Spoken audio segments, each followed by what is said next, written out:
If you like tacos as much as I do, then I've got this great portobello recipe to share with you. My name is Chef Pete. I'm with Canyon Ranch Spa and Fitness at the beautiful Venetian Resort in Las Vegas, Nevada. And today I've got this recipe that I'm going to start with by making a charred tomato salsa. We're going to marinate some portobello mushrooms, and we're going to finish it off with a fresh cabbage slaw. So to get started, I've already quartered 6 Roma tomatoes. And the benefits of roasting tomatoes is that we're going to be able to release the lycopene.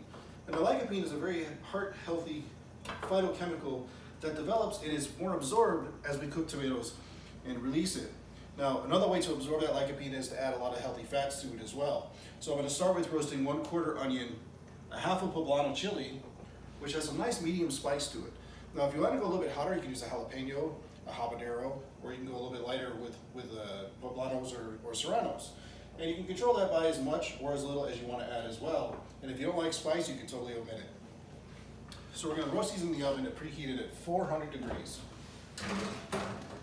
Now with our portobello mushrooms, we're going to marinate those. And we're going to start by first cleaning out the gills inside of it. It gives the mushroom a much cleaner flavor.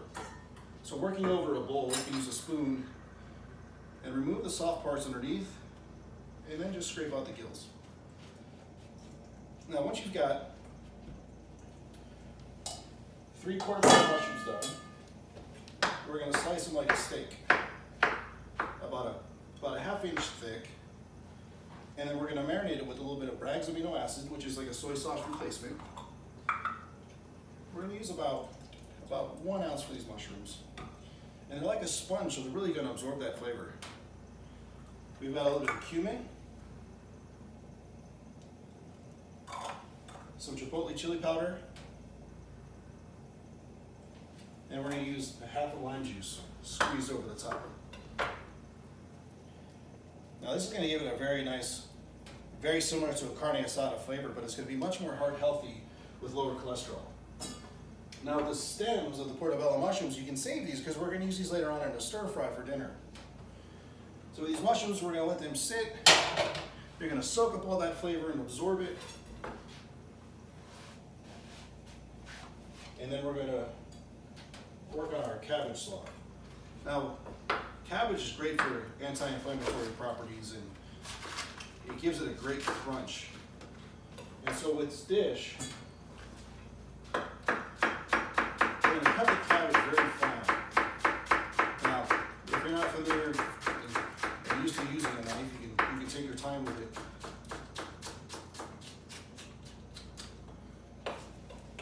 And we're going to add this to our mixing bowl.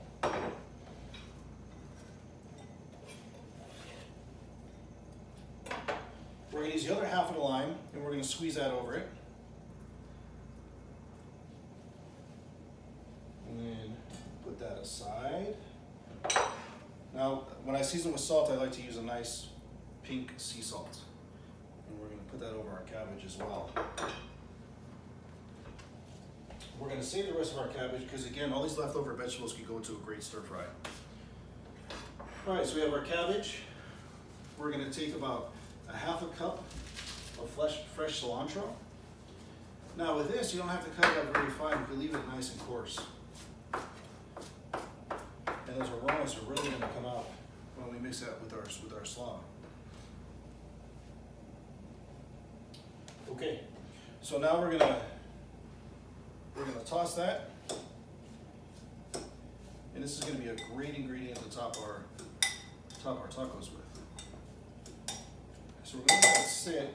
The cabbage get a little bit softer as it sits with that lime juice. Okay, so now we're going to take our Teflon pan. Now Teflon is great to use when it's nice and fresh without any scratches in it. And if it starts to get worn and scratched out, that's when you want to replace it, because that's when it starts to cause health problems. Otherwise, it's a very clean, easy surface to cook with. If you want to use a lot of high heat, if you're going to sear shrimp or if you're going to sear a steak on the pan, you'll probably want to use stainless, because at some point the temperature will get too hot for the Teflon, and Teflon can burn itself. And the pan will wear out a lot quicker. We're going to cook our mushrooms in some nice avocado oil. Avocado's got a great healthy fat. Now, with avocado oil, you can use this, you can add a little bit to a smoothie. You can drink it straight for the health benefits of it.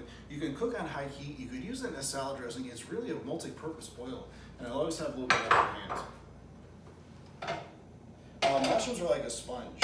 So if you don't cook them over high heat, you're gonna allow that water to kind of seep out of it slowly. And that's gonna cool the surface of the mushrooms, gonna prevent it from caramelizing. And we wanna use high heat. We're gonna use oil to get that smoking hot, and then we'll drop our mushrooms in there and try and brown the outside of it and give that nice, more caramelized flavor. So that way they're not soggy, because nobody likes a soggy mushroom. And you'll be able to tell when your pan is hot because you're gonna get a nice little bit of ripples of smoke just coming off of it, just a tiny bit. And that's when we'll know that we can put our mushrooms in.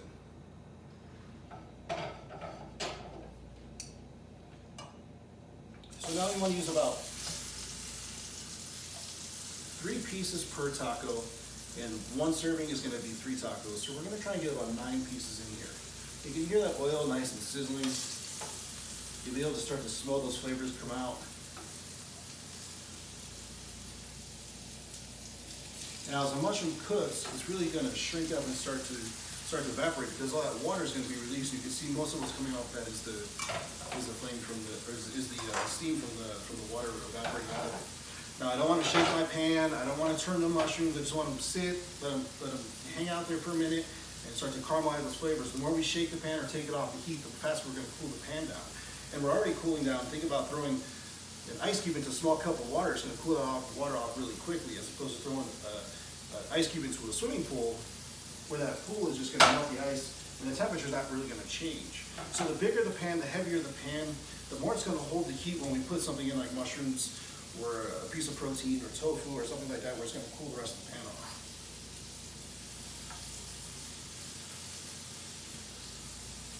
Now most people are going to wonder where they can get their protein from if they're strictly plant-based. Now I prefer to eat plant-based myself, and I get all my protein from certain vegetables. And that's why with something like a liquid amino acid, where there's all 9 essential amino acids that we absorb through food that our body can't produce itself, that's going to build a complete protein. Those complete proteins are going to help us repair our muscles, help grow our muscles. The more time we spend in the gym or in the garage these days doing push-ups and working out on the weight bench, the more we want to be able to give our bodies something healthy to work with and to start to rebuild. And we can accomplish that by eating things like quinoa or lentils, soybeans, tofu, tempeh, all great substitutes for animal protein. Now the advantage of animal protein is that it already has all 9 essential amino acids in it, and it is a complete protein. However, the downside is very high in fat, it's very high in saturated fat, and it's a lot harder on our health. And with plant-based ingredients, we can eat a little bit healthier with all those negative effects on it. Now, with these fresh vegetables that we're going to add, with the cooked tomatoes, there's all these immune boosters, and we try and limit ourselves to how much toxins that we take in, because as the more herbicides, the more pesticides, the more preservatives, the higher the contaminants and stabilizers that we have in our food, our immune system is trying to understand what this is that we just fed ourselves, how to process it, where to put it, and how to digest it. And it's really distracting our immune system from its primary purpose. And at this point, we really want it to fight disease and fight infection. It's really our goal all along. And so the cleaner that we eat our food, the less confusion there is once it's inside of us. Now we're going to take a look at our tomatoes. There we go. So now we're going to add these to our food processor. We've got all that lycopene-rich ingredients. We're going to add our tomatoes. Now to this you can add some green onions. And if you'd like to work over your broiler, you could work over your broiler in the stove here itself. Or if you want to work outside on your grill. During the summertime when the weather's nice, you can get outdoors and you can blend these ingredients using a food processor. If you just want to use a knife, you could also use a blender. Now I caution you, if you're going to put a blender with a tight lid on top, is that when the ingredients are really hot, that steam builds up really quick and it can explode, so you want to be very careful with that. A food processor can still do that, but a little bit less likely. We're going to add a little bit of salt to it so we can flavor it and so we can blend that salt into it. Now, the other thing that we're going to work with is add a little bit of fresh garlic. Now, I've got my garlic here, already peeled. And when I'm peeling garlic, one thing that I really want to look at is if you just squeeze the whole clove itself, you could usually open it up. And when people find that the garlic is hard to digest, it's a little bit harsher on their stomach, it's usually the center part. It's where it sprouts and where it grows. Sometimes it's a little bit more green the more developed that it is. And it's usually that part that's really harder to digest, a little bit irritates the stomach a little bit. So we can easily remove that before we do anything. Now, garlic works best in the sulfur properties and the healing properties of garlic and the immune boosters really develop when we slice it, dice it, and chop it, and then let it sit for a few minutes and let all those chemicals release and develop and create that flavor. And then we can absorb it a whole lot better and it activates a lot stronger. So we can either slice it, dice it, or chop it, and then it's already been hanging out. Now we can rough chop it. When you're working with garlic, especially in a blender, the earlier on you put the garlic, the spicier and the more hot that heat can burn your tongue with it, the longer that's in the food processor. If you're pureeing something smooth like a hummus, it'll be in there longer. So you want to add the garlic chopped finer so the blender works less hard, and then cut it finer and add it towards the end of the recipe so it's not in there and blending for so long. Now with the salsa, we're just going to rough chop it anyway, so it's not going to be in there regardless for very long. And then we're going to add another 1/4 cup of fresh cilantro as well. Now this, you can really just break it up and tear it apart with your fingers. Now that's going to help with the cells kind of release its flavor. Another thing with herbs is you can always smack it and you can really smell it. Once you do that, it sprays out the aroma and the oils, and it really brings it the herbs to life, especially if you're making a cocktail, if you want to use fresh mint. Activating that is a great way, very significant flavor enhancer. We're going to add another 1/2 lime and squeeze that into our food processor. And a little bit of cumin. Let's see. We're going to use 1/2 teaspoon of cumin. And then we're going to put our lid on. And we're just going to pulse it so it's rough. It only takes a few seconds to make the processor. And you can always taste it, make sure your flavors are right, and then you have a nice fresh roasted salsa. Now with our tacos, we're going to use corn tortillas. Now corn is a little bit more higher glycemic if you want to use a whole wheat tortilla. If you want to use a sprouted grain tortilla, it's going to lower that glycemic index a little bit. We just want to warm these up in our pan.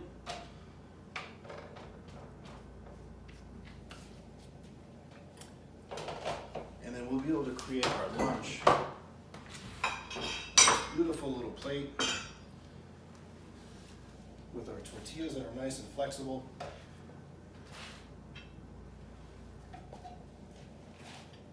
With our marinated, seared, caramelized, beautiful mushrooms. We're going to divide those up, 3 per mushroom, 3 per taco.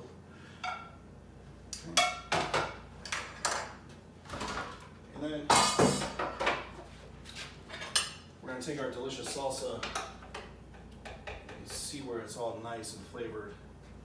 And we're going to put a teaspoon on top.